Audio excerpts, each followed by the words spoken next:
Okay, so this is part 2. I'm trying to get this out today. I seem to be on a roll, so I'm just gonna continue on with doing it. So we are on chapter 7 again.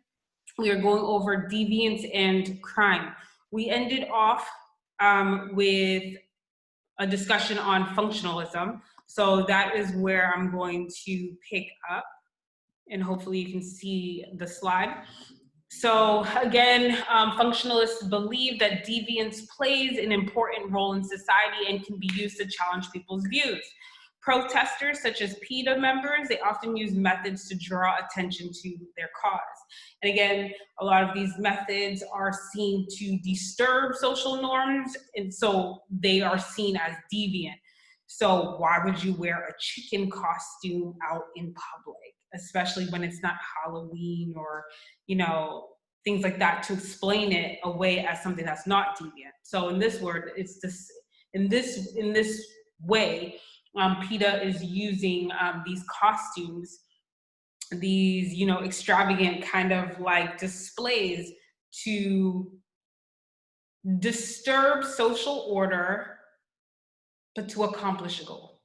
Okay. So we went over this, but I think it's important just to like kind of keep all these theories together. So we're going to go over this one more time, and I'm just going to kind of just read these lectures off the screen. But again, I did cover the beginning parts of functionalism in the first part of this lecture. So again, Emil, he's associated with the functionalist perspective. Remember that. He asserts that deviance, when talking about deviance and crime, is rooted in societal factors, which includes rapid social change and social disintegration. Durkheim's view predicts that any major change or upheaval in a group or society results in increase in deviance. And I did say that I would love to see the 2020 data of crime and deviance in the United States, but particularly like in Massachusetts, because it's right here, New Hampshire, because I know a lot of you are also from New Hampshire. Just to see whether or not, because we are in a time, I'm not going to say of upheaval, right? I will say that we are in a tense time where we have like a political crisis going on. We also have protests for racial injustices or against racial injustices, not just BLM, but remember, Alaskan Natives right now are going toe to toe with particularly white American citizens. Gender equality, women's rights. So we are in a tense time.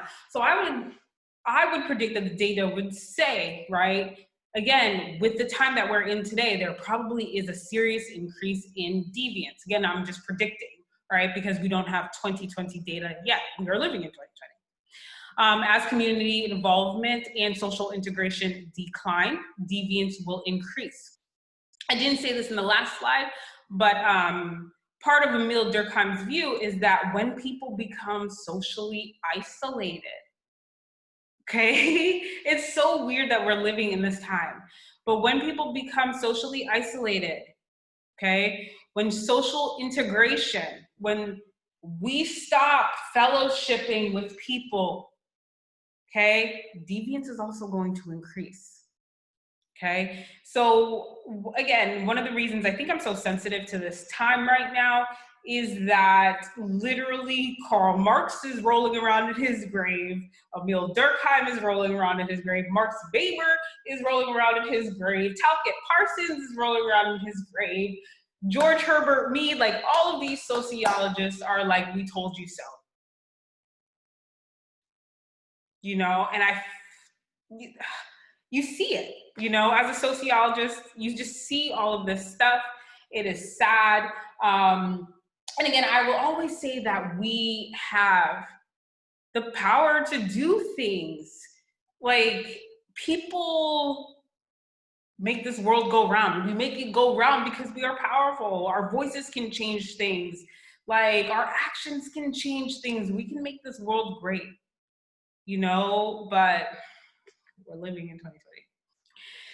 The economic depression of the 1930s would be another example of a macro social change, yet not all of the outcomes of deviance always have to be negative. On a macro level, deviance can result in positive consequences for society. That is, deviance can actually be functional for society. As such, Durkheim claimed that deviance is inevitable and even beneficial for societies. And we went over the 4 benefits of deviance being in a society. Deviance will clarify norms, deviance will unite society, deviance promotes positive social change, and deviance will also create jobs. So we will always have a need for police officers, for incarceration centers, for judges, things like that, okay? Or will we? I don't know. But this is Emile Durkheim's view. So Emile Durkheim's view is different from Marx's, it's different from Weber's. So I don't know. What do you think, okay? And then I believe I ended off with strain theory, okay? So just reviewing this again. So this is the theory underneath the functionalist perspective, okay? So we have the functionalist perspective, and then we're gonna have a couple of theories. So we went over the first one, which is strain theory. Strain theory, again, asserts that access or lack of access to socially acceptable goals plays a part in determining whether a person conforms or deviates. In other words, people feel strain when they are exposed to cultural goals that they are unable to obtain because they do not have the access to culturally approved means of achieving those goals. And then there were some examples that your book provided, okay? There are 5 modes of structural adaptation. And here's where I ended off with describing each of the modes, right? Conformists, innovators, ritualists, and retreatists. Most of us, are conformist, right? Society says that the goal is financial success, okay? Most of us are yes men. Most of us will be like, okay, yes, being financially successful is important. And then we will follow, we will accept the culturally approved means, right? So we will go to school, get that high school diploma, get that college degree, get that BA, maybe get that PhD, get a nice career, and hope for financial success, okay? So we will go along with the goals that society sets forth, and we will also go along with the culturally approved needs. Sound good? Then there are innovators, right? These people accept the goals that society sets forth as well, just like the conformists. However, they do not accept the culturally approved means. So these individuals, instead of going to school, getting a job, etc., these people will find creative ways, deviant ways of achieving those culturally approved goals, right? Some of our biggest innovators, and again, we are talking about innovators in a negative light because we're talking about deviance and we're talking about crime, okay? However, we haven't really gotten into crime yet, okay? But we're talking about deviance. So some of our biggest innovators have been some of these crime mobs, these crime bosses, these gangsters, these pimps, okay, and it doesn't need to be necessarily just them, but these white collar criminals, okay, these corporate criminals, okay, so let's not forget about them. A lot of us want to forget about these individuals, but those individuals are the ones that harm us the most. Okay, a lot of people want to say, the gangster down the street, the gang in my hood, right? But studies show us that it's really these white collar criminals that are financially corrupting us all. Okay? So think of Whitey Bulger. I think that was the example I gave you. Okay? An innovator, okay? But not an innovator like, ooh, like I want to be like Whitey Bulger. Hopefully you don't want to. Okay? But it's just, I'm talking about in the sense of deviance and crime. Okay? Hopefully you don't want to kill people for money. Okay? Hopefully you don't want to bribe people for money. Hopefully you don't want to blackmail people for money. That's an innovator, okay? The ritualist is the person who does not accept or approve the culturally approved goals, but they do accept and access the culturally approved means. So the ritualist, I believe the example I gave for you for the ritualist is a person who goes up for a promotion, or not goes up, but gets a promotion and kind of turns it down, right? This person literally, the ritualist in my mind, literally is that type of person who will say more money, more problems, okay? Oh, let me go back. Okay, the ritualist is the person who says more money, more problems, and is just kind of like, you know, I'm good with the financial success. The more financial success, the more work I probably have to do, and I'm good the way I am. I'm good working, you know, my job's hard enough. Okay, the retreatist is somebody who does not accept the culturally approved goals and also does not accept the culturally approved means. Your book gives the example of, I think I gave the example of radar, but like homeless people who choose to be homeless, not that want that you know, like they've fallen on a hard time. These are the ones that choose, and it's rare. Okay, the retreatist, the person who is like, you know, I don't believe in taxes. I'm gonna go live in the woods. Okay, that's a retreatist. Not to be confused with the rebellionist. The rebellionist is somebody who does not accept the culturally approved goals or the means either, right? But will create new goals and create new means, okay? Now, it's hard for me to actually think of an example of a rebellionist in a negative sense, because we've had so many great rebellionists in US history. Okay. And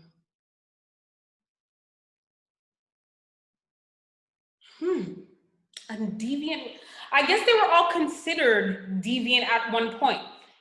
MLK, Martin Luther King Jr., okay, rebellionist, okay, JFK, rebellionist, and honestly, like, symbolic because he represented change, possible change, but his life was taken. Okay, so I guess in a way, oh gosh.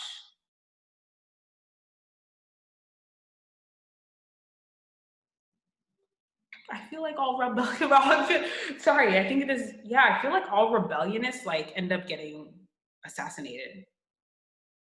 MLK, Malcolm X, JFK. I mean, yeah. The closest thing to a rebellionist right now that I see is Bernie Sanders and Miss Cortez. Okay? Those are examples of rebellionists that I see today. Again, they don't agree with the culturally approved goals and don't agree with the culturally approved means. But again, think, okay? Don't just put your personal opinions into these things, okay? Do the culturally approved goals and means benefit just you? Or do they benefit everyone? Okay, because a lot of the people that I've just mentioned were fighting for everyone. And somehow seem to get assassinated. Okay, and again, I'm a sociologist, I know why, okay? But think about it, it's so strange, okay? Martin's modes of cultural adaptation. And then again, here's this slide that just goes further into the types of adaptation that I went over, okay? Here, this is where we ended, okay? Figure 7.5, also in the book. Social disintegration, so this also goes under the functionalist perspective, functionalism, okay? So we just went over strain theory. We are now going to go into social disorganization theory. So proponents of social disorganization theory believe that individuals who grow up in impoverished areas are more likely to participate in deviant or criminal behavior. And again, this is just an image of an impoverished area. And again, proponents of this, so people who agree with this theory, will say that people who grow up in areas like this are more likely to participate in deviant or criminal behaviors. Think about that. If you say yes, why? Just based on the picture, why would you say that? If you say no, why? Okay. So social disorganization theory. This functionalist theory, again, it falls under functionalism, it's the second one we're going over, asserts that crime is more likely to occur in community with weak social ties, okay? Weak social ties in the absence of social control, okay? So again, I do think it's funny that we are living in 2020 where social distancing, which I do think is a form of like social isolation, it's not the same, can do a lot more harm mentally for a lot of people. Obviously, I'm going through it, okay? But again, social disorganization theory talks about this thing, right? Where, you know, individuals who have these weak social ties and the absence of social control will likely, not ultimately, but are likely to be brought up around crime and commit crime. So for example, an individual who grows up in a poor neighborhood with high rates of drug use, violence, teenage delinquency, and deprived parenting is more likely to become a criminal than an individual from a wealthy neighborhood with a good school system and families who are involved positively in the community, okay? So again, think about this, okay? Is a person born criminal or not? With social disintegration theory, a person is not born a criminal, but becomes one over time because of their social environment. Okay, again, a lot of us grew up with the saying, our parents saying, you know, like if you hang out with that person, you're gonna be like that person. You are who you hang out with. Okay, these sayings have meanings. Okay, again, if you get into a habit, you eventually start doing these things. Okay, so think about that. That's social disorganization theory. Okay. Another one under functionalism is cultural deviance theory. This theory suggests that conformity to prevailing cultural norms of lower class society cause crime, okay? So socioeconomic status, and if you don't know what SESE, again, it stands for, the acronym stands for socioeconomic status. They include wages, education, marital status, gender, etc. These are correlated to race and ethnicity, which will result in higher crime rates sometimes, okay? So socioeconomic status correlated to race and ethnicity resulted in a higher crime rate. The mix of cultures and values created smaller societies with different ideas of deviance, and those values and ideas were transferred from generation to generation. Okay, so think about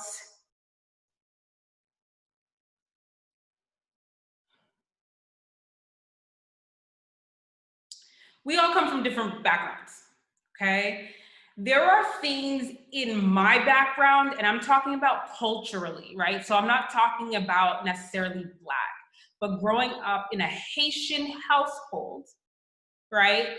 Things that I would do in my household, I probably couldn't do in a white American household or in a Asian American household, etc., because it would be perceived as deviant.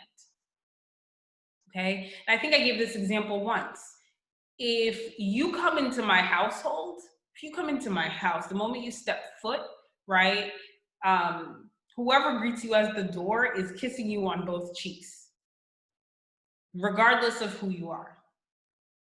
Okay, now imagine me going into a friend that I have who's white and going into their household and having never met them, right? You know, hey, mwah, mwah. Okay, I'm not going to say that that causes crime, but again, certain things that are in our cultures could be perceived as deviant. And in this theory, right, cultural norms of specifically those of the lower class society are seen to cause crime. Can you guys see that? Okay. And if so, like where do you see that, etc.? Okay. Now let's get into conflict theory. Conflict theory is all about power relations. Again, when we're talking about conflict theory, think about Karl Marx, think about Max Weber. Karl Marx focuses on the economy, period. Max Weber focuses on everything else, okay? But they are speaking to each other, okay? There are correlations that can be made between these two, okay? But we oftentimes, because this is a capitalistic society, we oftentimes refer to Karl Marx, okay? So the conflict theory, when looking at deviance and crime, looks at social and economic factors as the causes of crime and deviance. Conflict theorists don't see these factors as positive functions of society. They see them as evidence of inequality in the system. Conflict theorists also look for answers to the correlation of gender and race with wealth and crime, okay? Conflict theory is going to assert that people in powerful statuses maintain their power by establishing laws that protect their interests. Lifestyles that are not in their interests are defined as deviant and maybe even illegal, okay? And by defining these lifestyles as deviant, okay, things that people, everyday people are doing as deviant, they are protecting themselves, okay? So for example, this is a great example, okay? I don't know if any of you guys know who Wesley Snipes is. I'm gonna use some pop culture. Any of you guys know who Wesley Snipes is, okay? Actor, okay, who I don't want to say was recently released, but I believe he was released from prison in the early teen 2000s, right? But he went to prison for tax evasion, right? Obviously things were fishy with his taxes, okay? So Wesley Snipes, if you don't know how he looks like, he's a black, oh, Blade. Blade, Wesley Snipes, Blade, he is Blade, okay?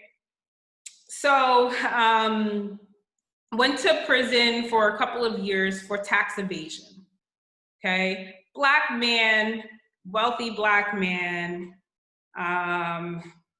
etc. Okay? You've had other individuals who've been caught for the same types of things, who haven't seen a single day or night in prison. These people may have not gone to prison for tax evasion, but something is definitely off with their taxes, okay? So the reason I bring this up is that, again, people in powerful positions, so I'm not saying that Wesley Snipes has no power, right? And we will get to talking about intersectionality next week. So you might be able to see this example clearer. I'm not saying Wesley Snipes has no power, but there's limits to his power, okay? He's a man. That's like one great thing, okay? I'm not saying that being a woman is awful. I'm not saying that being anything other is awful, okay? but in the society that we live in, with the traits and the characteristics that society finds appealing, safe, powerful, etc., he's a Black man. He's Black, so he's a man, that's powerful, but he's Black, and that kind of harms him, okay? He's a man and he's wealthy, but being Black kind of harms him, okay? So think of other examples of white men, maybe white women, who have also evaded or have had suspicious taxes and haven't seen the light of day in a prison cell. And even those who have gotten to go to federal prison instead of the type of prison that Wesley Snipes went to, state. Okay, there's a difference between the types of prisons, guys. Okay, so just think about it. Okay. Yeah. Let's continue, okay? So from a Marxist critical view, laws do not reflect any absolute right or wrong. Laws are simply just used to control those without power. So whereas, you know, the functionalist perspective, Emil Durkheim is saying that deviance is needed. Deviance, you know,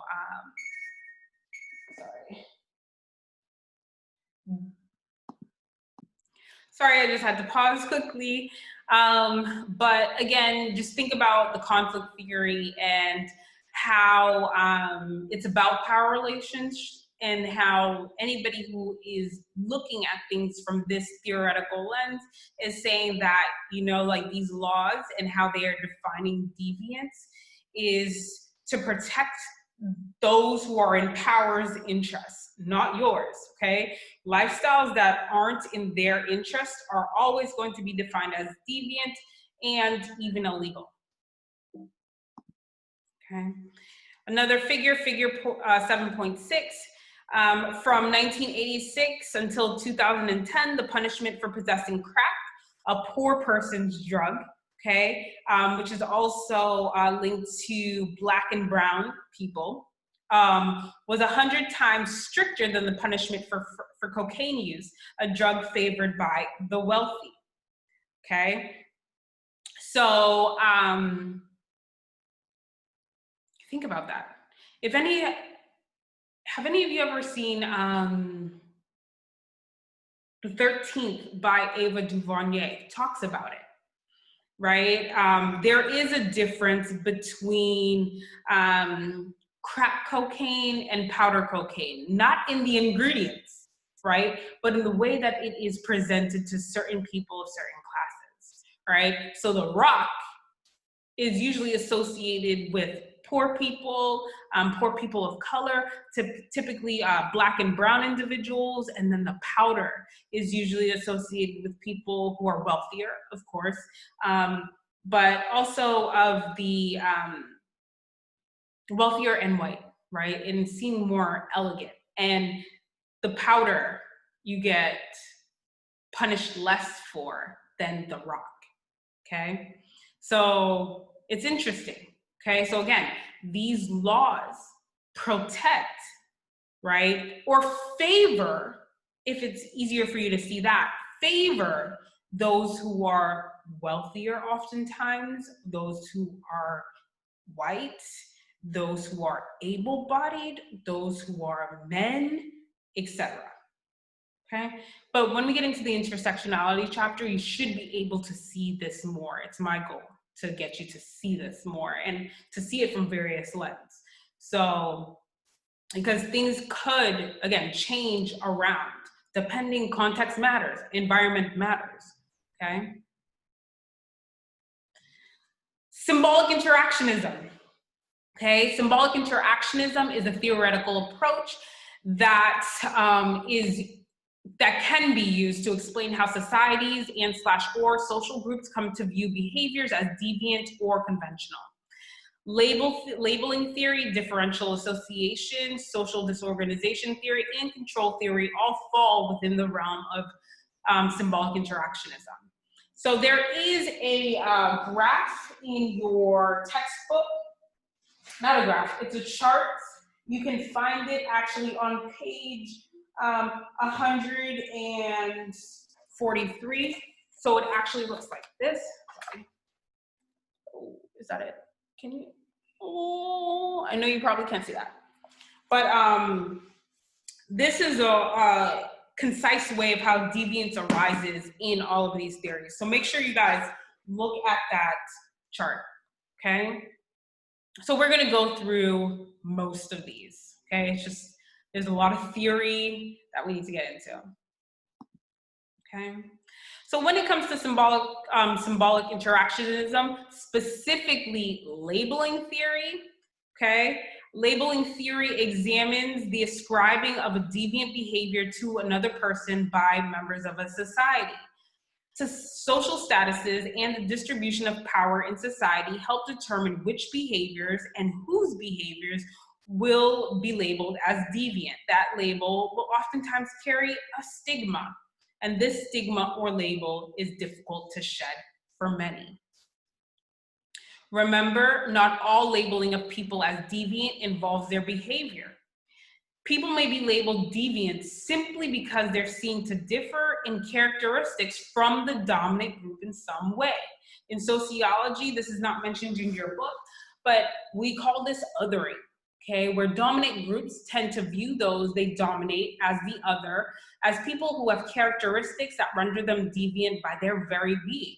So simply by existing, okay, these people, I'm included in that when I'm in certain situations and contexts where I'm just seen as deviant just based on my existence in that specific situation, okay? So for instance, you may have felt othered when you're walking down the street and you hear, you know, somebody's car door like click when you start walking past their door.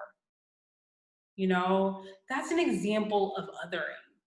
You know, in my head, when those situations happen, I'm like, I'm not even headed towards your car. I'm just walking simply on a sidewalk. Okay, I'm not going to take your purse. I'm not going to go into your car. I don't even want to be around you. I'm heading to my destination. Okay, but that's an example of othering. Another example of othering, if you've ever been in a classroom where you are the minority, whether it be based on your gender, you're the only girl, or you're the only guy in class, or you're the only person of color in class, or you're the only disabled person in class, or whatever it is, right? And it always seems, and I'm saying seems in quotation marks, because for those of you who've ever been othered, you kind of pick up on these things eventually. But the teacher or the professor seems to never want to call on you, or always assumes that the answer that you're going to give is going to be flawed or incorrect in some way. That's an example of othering, okay? Where you're just viewed as deviant and you have done absolutely nothing but just go to class, do your own thing, you know, go into a grocery store and get some material, etc. Okay? Control, so that's labeling theory. Control theory also goes under symbolic interactionism. Again, remember symbolic interactionism, as opposed to conflict and functionalist perspective, it's micro in scope. So these theories are theories that we see are easier for us to see at play in our everyday life. Whereas macro social theories, they happen on a global, on a world level, and they're visible too, but they don't directly impact us, and we don't directly see them every single day, okay? So control theory is another symbolic interactionist theory. We have two control systems that work against our motivation to deviate. We have inner controls and we have outer controls. Inner controls are our internalized moralities, right? It's our conscience, it's our religious principles, it's our ideas of right and wrong. So this is our inner controls. Our outer controls consist of people.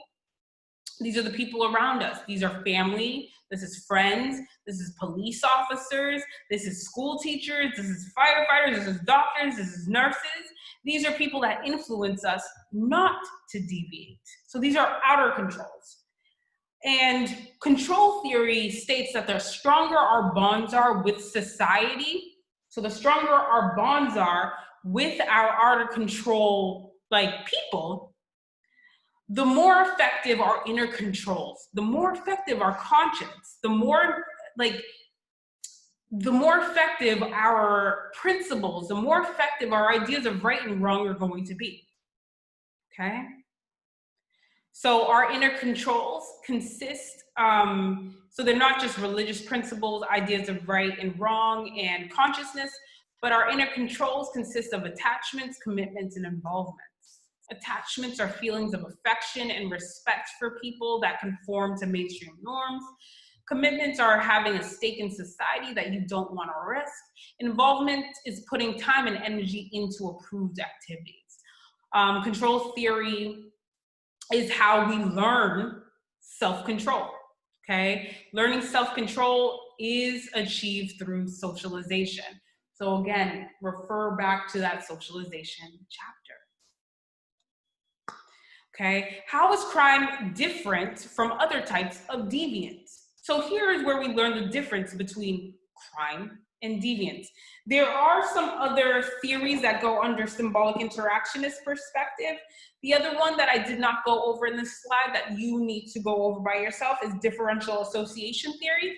However, for those of you who want, I can actually link it, the lecture that I did in my criminology class a couple weeks back here in our sociology class, and I think that's what I'm going to do.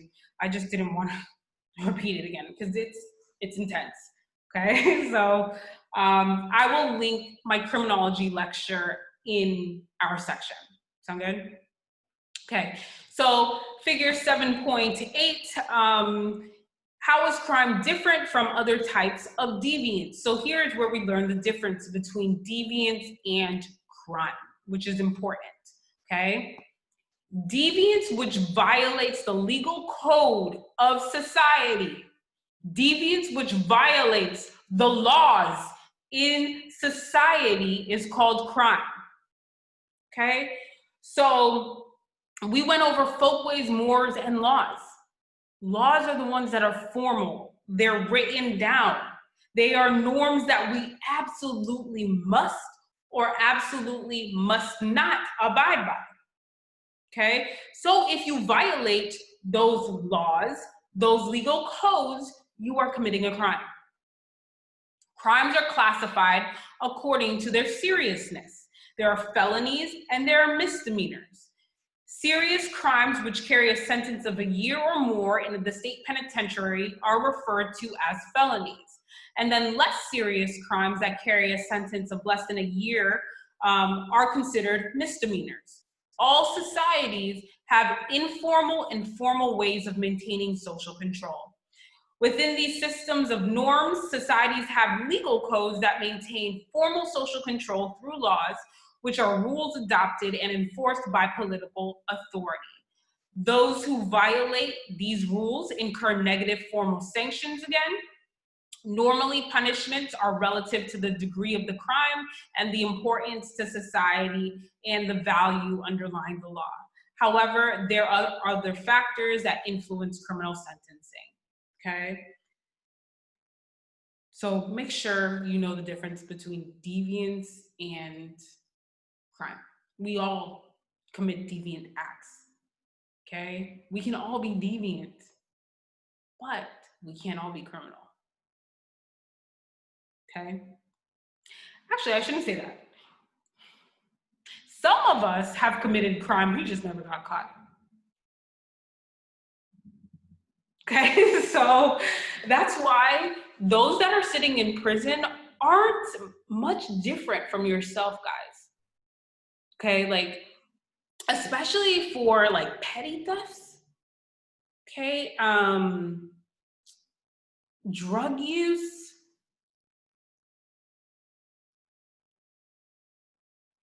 stealing like from retail, like they're not so different. Okay, some of you are just very lucky you just never got caught. Okay, so know the difference between deviance and crime. There are different types of crime. And this is this is like the final section in your textbook, okay? There are violent, nonviolent, and street crimes. Not all crimes are given equal weight. Society generally socializes members to view certain crimes as more severe than others. This is where I think society has it all twisted up, okay? It really all twisted up. So let me go through the types of crime first. So violent crimes. These are also known as crimes against a person.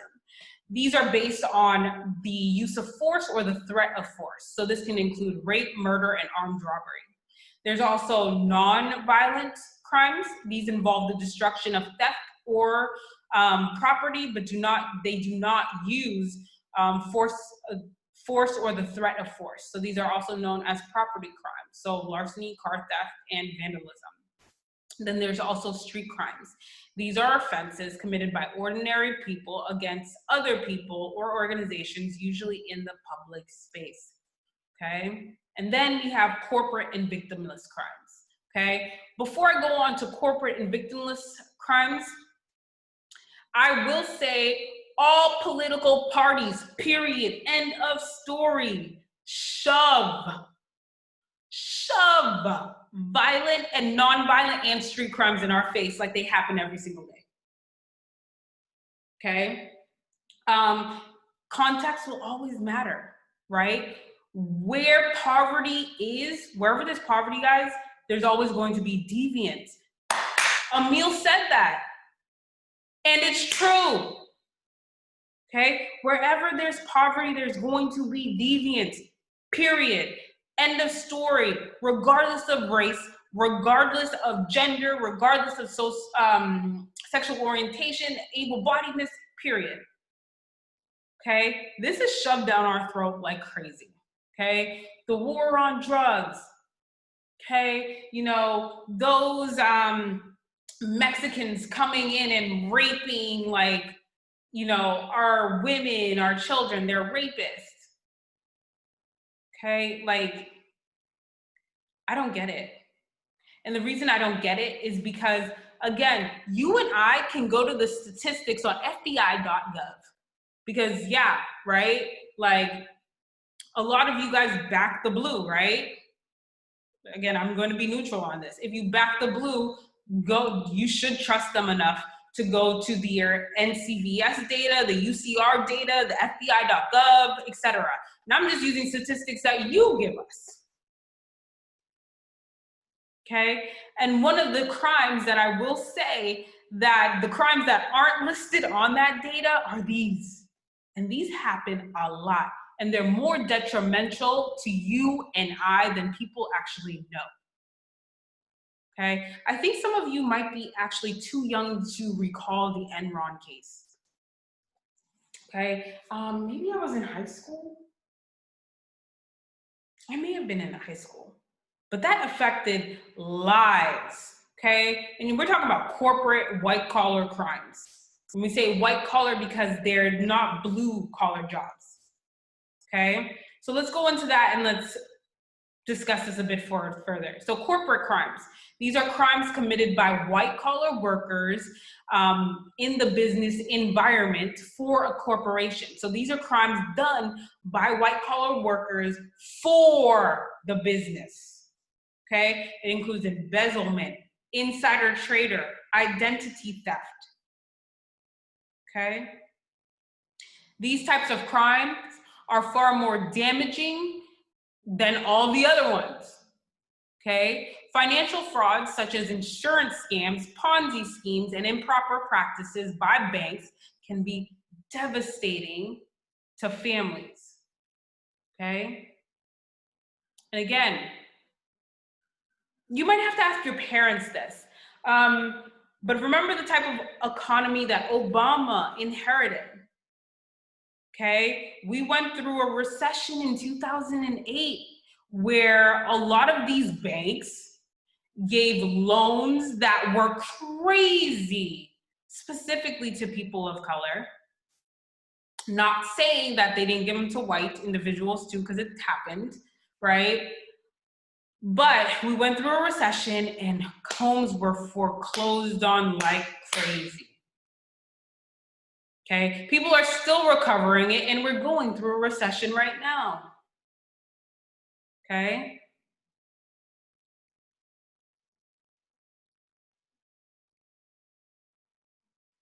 I've never been mugged. Okay. I've been fortunate. Okay. So let me say that first. Okay. I've been fortunate never to have experienced these crimes here. Okay. The one crime that I will say that is popping in my neighborhood is car theft. Okay. But I've been fortunate never to have experienced those other things. Okay? Because if you go back to that figure of, let me go back to it. I'm sorry I keep flipping through these slides, but that's why these figures are important. But this one, social disorganization theory, right? This goes under the functionalist perspective, right? If you grow up in a neighborhood like this, people are more likely to experience or participate in deviant or criminal behaviors. So if you grow up in a neighborhood like this, those realities that we just went over, those types of crimes that we just went over, you may know someone who's experienced them or have experienced them yourself. Okay? Again, I'm fortunate I don't grow up in a neighborhood like that. I grew up in a neighborhood like that. Okay, but I've been fortunate to get out. Okay, victimless crimes. These are crimes, these are called victimless crimes when the perpetrator is not explicitly harming another person. That's why we call them victimless crimes. So it's a crime like drinking beer when someone is 20 years old, okay? Selling a sexual act is also a victimless crime. And sorry, something cut off there. I don't know what it's meant to go on and say, but selling sex is also a victimless crime. Why are these victimless? It's because they do not result in injury to anyone other than the individual themselves who is engaging in them. But they are illegal. So therefore they are a crime. But they're called victimless crimes because they only affect whoever is committing them. Okay. While some claim acts like these are victimless, others, and those are the examples that I just gave you, others argue that they actually do harm society as a whole. So prostitution may foster abuse towards women by clients or pimps. So if you're selling sex. Drug use may increase the likelihood of employee absences. So you being a drug addict or you being an alcoholic doesn't just affect you, it's going to affect the company that you work for because you're constantly going to be out or you're not going to be able to perform on the job like you're supposed to. So are they really victimless crimes? Because they do harm maybe businesses or other people. Okay. Figure 7.9, you can find this on page 141. This is a bar graph of hate crimes. So behind the bias, there were 8,336 victims of hate crimes in 2009, targeted because of bias against race, religion, sexual orientation, ethnicity, disability. Okay. In the United States, again, 8,336 reported victims of hate crimes in 2009. This represents less than 5% of the number of people who claim to be victims of hate crimes when surveyed. Okay, and what is a hate crime? Okay, hate crimes are attacks based on a person's race, religion, or other characteristics. Okay, hate crimes in the United States evolved from the time of early European settlers and their violence towards Native Americans. Such crimes weren't investigated until the early 19,000s, okay, when the KKK, the Ku Klux Klan, began to draw national attention for its activities against Blacks and other groups, okay? Specifically in 2019, guys, lynching actually became a federal crime as well, okay? So up until 2019, yeah, I wonder what was happening. Just kind of scary, okay? The term hate crime, however, didn't become official until the 1980s, and then this is taken from the FBI in 2011, okay? According to statistics released by the FBI, hate crimes remain, I have a package. Let me pause. Sorry, I'm so sorry, this is a mess. I just had a package. But according to statistics released by the FBI, hate crimes remain at a heightened level in the United States. Last year, there were 7,120 hate crime incidents, 55 fewer than the total number reported in 2017. The data shows that the majority of the reported hate crimes were motivated by race, ethnicity, or ancestry bias at 59.6%. Other motivating factors include religion, which makes up about 18.7%, sexual orientation, 16.7%, gender identity, 2.2%, disability, 2.1%, and gender at 0.7%. Statistics are a compilation of bias-motivated incidents submitted to the FBI by 16,039 law enforcement agencies. Okay.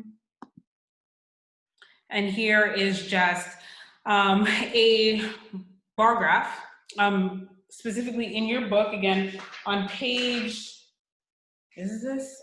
No, this is one I actually incorporated for recent statistics. Again, we don't have 2019 compiled yet, and we're waiting on 2020 to be over. But US hate crimes remain at heightened levels. And this is the total number of hate crime incidents recorded by FBI between 2007 and 2018. So we do see that there was a slight downward trend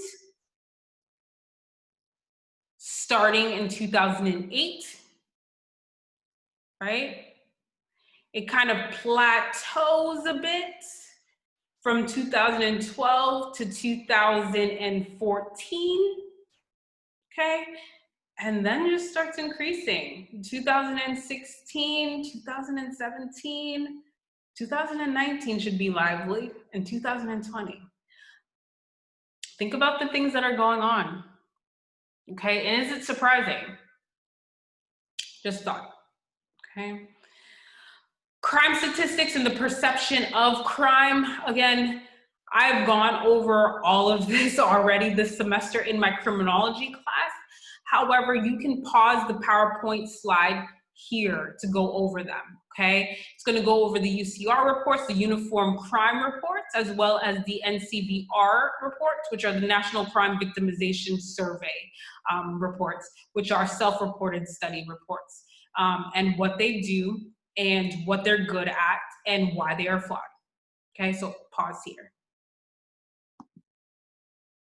Okay.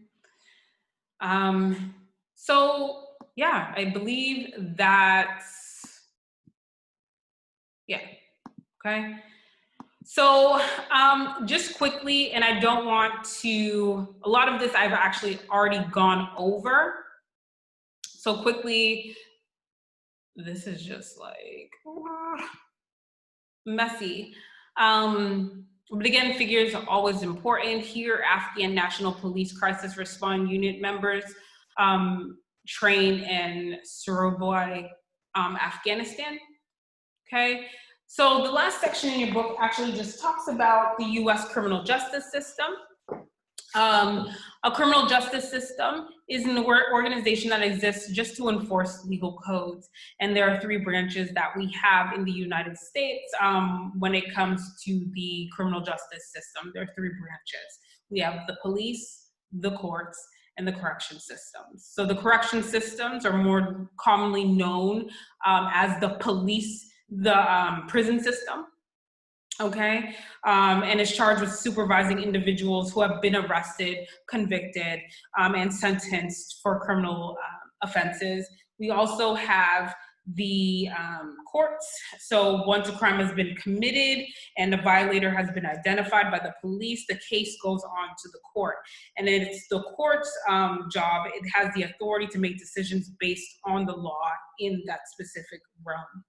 Okay, and then we also have the police. I know I went backwards, but the police are a civil force charged for enforcing the laws and public order at the federal, state, or community level. No unified national police force exists in the United States, although there are federal enforcement officers that do exist. Okay. So please take your time to go over those sections. I do know that it was rushed. However, I will link some other lectures or snippets of other lectures to compensate for that. It's just that I've gone over this, I believe, about like 3 other times in 3 other classes. So that's it. I will see you guys later. And yeah, just take care of yourselves, guys, and see ya. Peace out.